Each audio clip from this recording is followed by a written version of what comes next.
A fundamental concept investors need to understand is the wisdom of the crowd.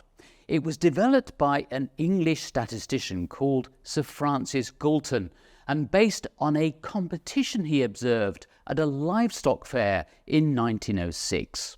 The attendees were asked to guess the weight of an ox, and there were 787 guesses. And what Galton discovered was that the average guess was only 9 pounds off the actual weight of 1,198 pounds.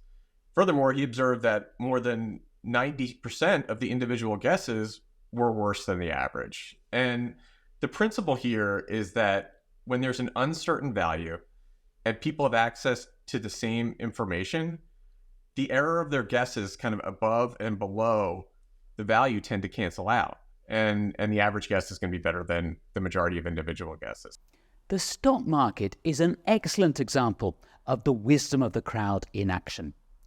Every day, millions of traders around the world place millions of trades, each time expressing an opinion as to how much a particular stock is worth.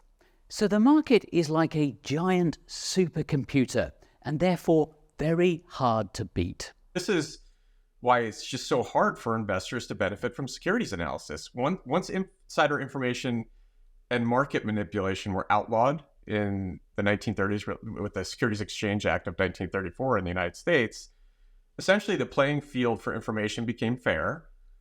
Market manipulation and insider trading were no longer allowed.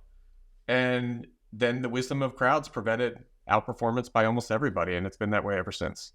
So the wisdom of the crowd means that markets are broadly efficient. What then is the best way to invest? The most important lesson is that almost all investors are just better off investing in index fund and getting broad market exposure rather than actively managed funds, because actively managed funds are trying to essentially violate the wisdom of the crowds, and they're charging a lot to do it.